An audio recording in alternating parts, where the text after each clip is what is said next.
the other ones. The one up here. No. The first piece we have here is please prepare an ordinance to appropriate the unappropriated balance of the general fund of $500,000 for city improvement project. Mr. Meehan.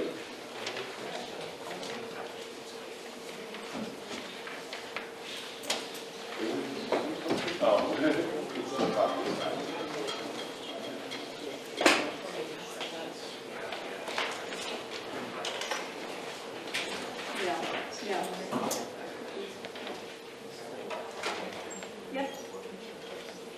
Take the other part.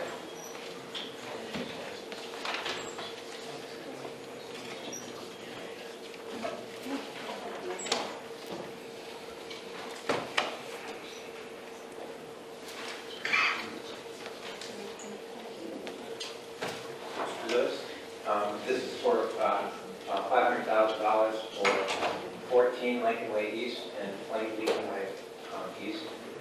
The buildings that I spoke to a couple weeks ago, the back end of the buildings collapsed. They were in imminent domain of basically falling down. We took action over the course of probably the last week, 10 days. As you can see, the building demolition started yesterday. We're proceeding with it today.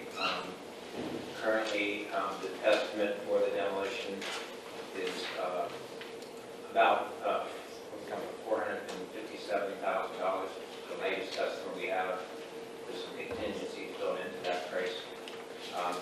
We went before the Stark County Land Bank last week and requested sort of emergency funding. Fortunately, the timing was good. We asked for, with the demolition assistance program that the county has, where they'll allocate up to 50% of the demolition cost. We were very fortunate in that they only had $300,000 in their budget this year, but they funded us up to $200,000 for us for the cost of the demolition. As we speak right now, the demolition is still proceeding. We are still looking at the buildings and assessing their stability, but so far it does promise. So if it costs the full $500,000 and we get the $200,000 from the land bank, Yes. would we be assessing the property taxes on that property owner Yes. for the full $500,000? That is what we're contemplating. At minimum, it's going to be $300,000, but I've been talking to the land bank on how that would all work with regards to assessing their portion.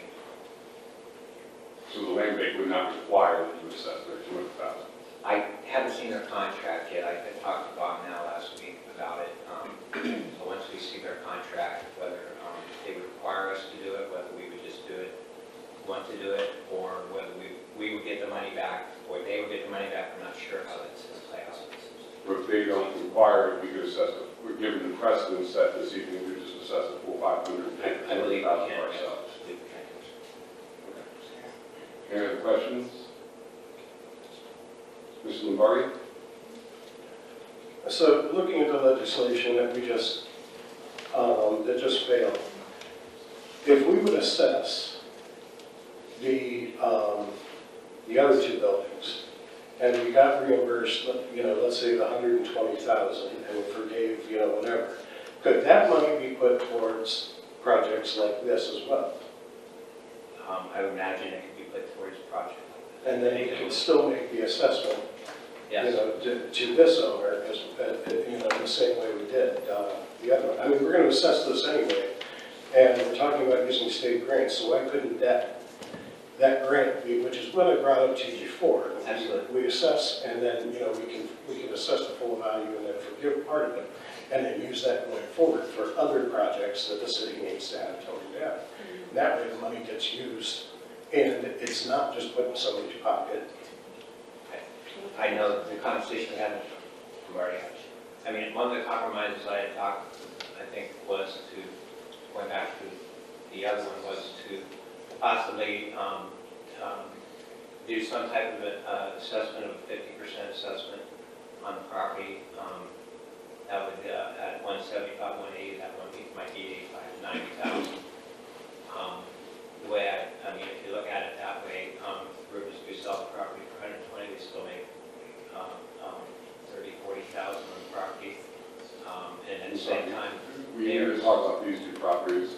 Vince's property has already been decided upon, there's no longer discussion in this council.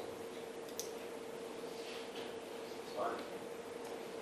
Any other questions? I have a question of how did we get to this point?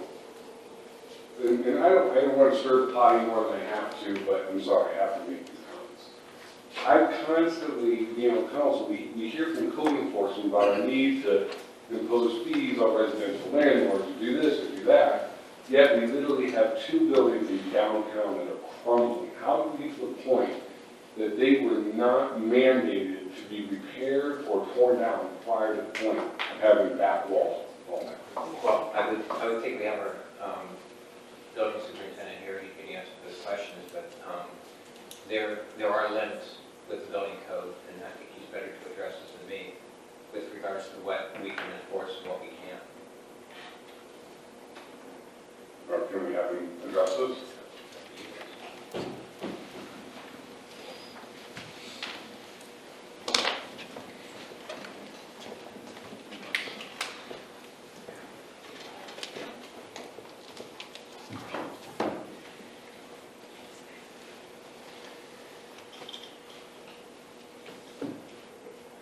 Okay, good evening, everybody. Specifically, what's your question? How did we get to the point where these two properties were not, essentially mandated to be torn down or repaired in some way for shorter safety? Well, they were inspected roughly 10 months ago, and at that time, 14, we noticed that it had structural problems. And at that time, we issued a citation on them, and they submitted plans from a structural engineer, and they were in a process of doing the repairs when the buildings collapsed. Prior to 10 months ago, when was the last time you guys assessed that property? The last time we assessed it, Prior to 10 months ago, so before that inspection, sorry. I'd have to get back to you with that date, but And property 20 is a shell, correct, or was a shell that's correct. It was a shell since the fire. of 2009, That's correct. and that was within code to be stated that way. That's correct. We have no requirements, and that's another discussion that we need to have sometime. I can only go so far. My building code says the buildings have to be safe and sanitary, and that's it. And see, I think that's a good point. That would be a fruitful conversation. That would be one I would want to engage in over some of the conversations we've been having about whether or not we're going to charge landlords $100 a year to register. Just as of my point. Does anyone else have any questions for Mr. Silla? I mean, I'd be glad to work with you guys. What we need is somewhat of a white box ordinance. Neither one of these buildings had electric or heat. Something that forces the landlords not to sit on these buildings forever and do nothing. Were we collecting the vacancy on them? Collecting what? The vacancy fee? I believe, I'd have to double, yes. All right, thank you, Mr. Silla. I mean, okay. Does anyone else have any other questions? Mrs. Harvey-Smith? I have a question, not for you, Mr. Silla, I'm sorry. Okay. Just about the Stark County Land Bank. I mean, that's different than the grant. I know this is a whole different subject. You can probably answer it for me. But as far as the Stark County Land Bank, we don't know if we have to pay that back. Are they loaning us money, or is that grant money too in a different way?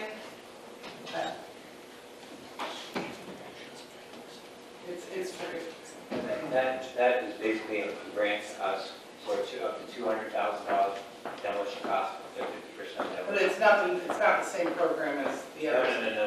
This is a county program. So the county program, if they would put 200,000 for it, They then have committed. we still would have a balance of 257,000 demolition. That Yes. being an emergency, we have to pay for and then assess them to get our money back, And that's, whether we do for the whole amount or for just the 237. that's correct. Okay, thank you.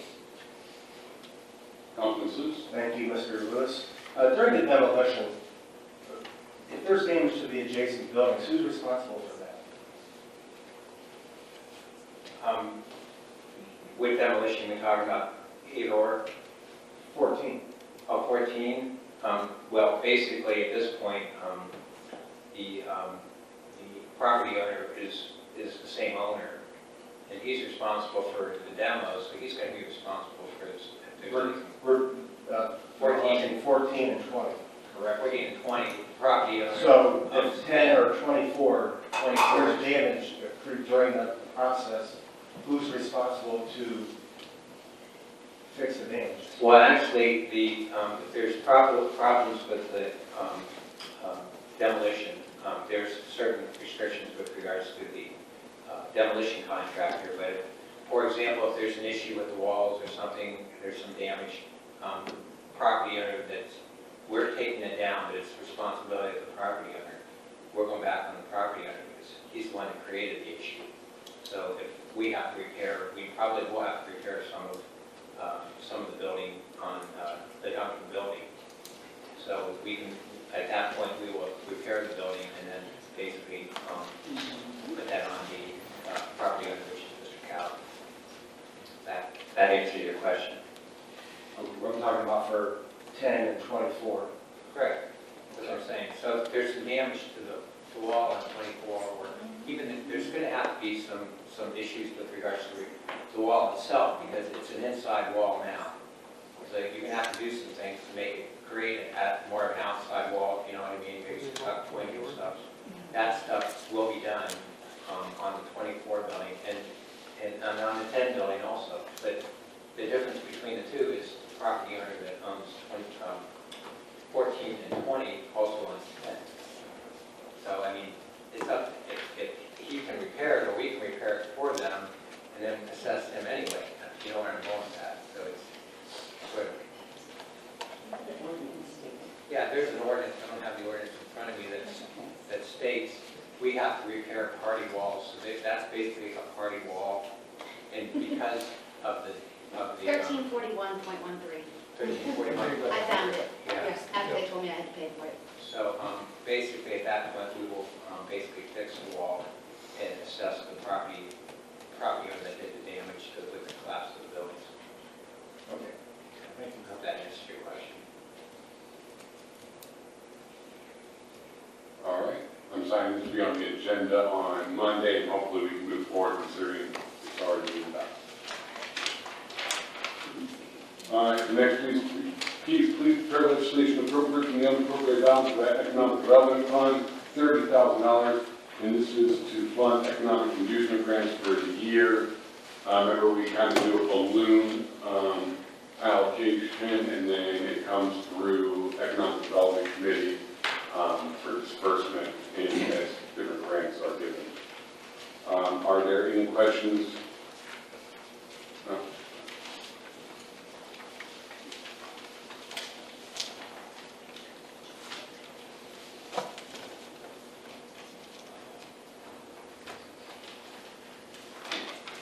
Please prepare an ordinance to appropriate the unappropriated balance of the donation fund, $4,187 for rink supplies, ice rink supplies. Discussion this evening? Yes. Mr. Sneed. Just real quick, ice rink supplies, this is the one we just had donated to us from Sugarda. And what are the supplies? I'm not sure if what that is. Mr. Pedro needs a larger heater. The heater that they purchased is not great enough to keep everybody warm, so it's for supplies like that. All right, thank you. All right, please prepare an ordinance to appropriate from the unappropriated balance of the Community Development Fund appropriations needed to expend carryover grant from previous year's title of the funds to be appropriated for Conquest, Salvation Army Downtown Improvement Projects. We do have Ms. Walters here, I believe, to speak to this. If you want to come on forward, I believe this usually occurs due to fiscal splits. You can tell me if I'm wrong. You are correct. Anybody else have any questions for her regarding this? Do you have any additional information you'd like to share? Conquest has spent the largest portion of their grant that they received. That is for enhanced cleaning services for their homeless shelter. And the downtown improvement projects, that has been bid out. We just have not had that under contract yet, so we are in the process. Thank you. Please prepare an ordinance to appropriate $13,000 from the vacant foreclosure deposit fund. Appropriation to meet covered expenses for the housing market reinvestment program, $13,000. Just so you know, these funds are provided to us by banks when they foreclose on properties. They do have to give us $10,000 on to hold. Once the property sells, we are able to keep $2,000, $1,000 for administrative costs, $1,000 to fund HMR. And then we go ahead and give it out to citizens that buy homes in the appropriate neighborhoods and conditions.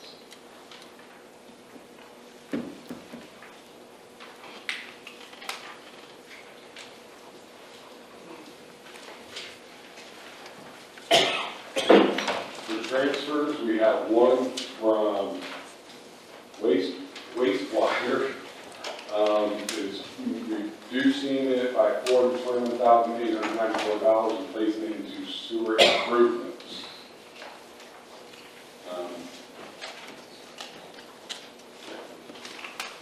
Any questions?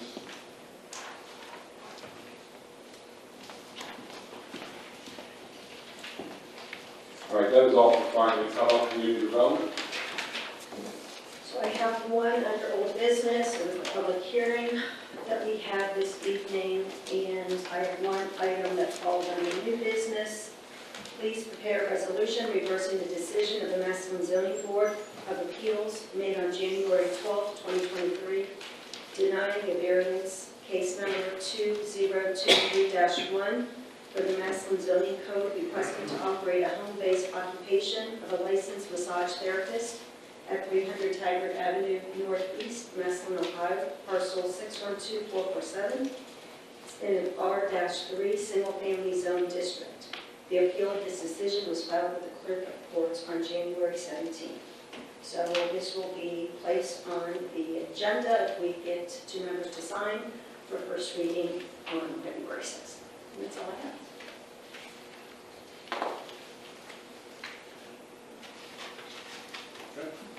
Economic development. Nothing from economic development this evening. Health, welfare, and building. I have nothing this evening. Parks and Rec. I have nothing this evening. Police and fire. Nothing for police and fire? Public utilities.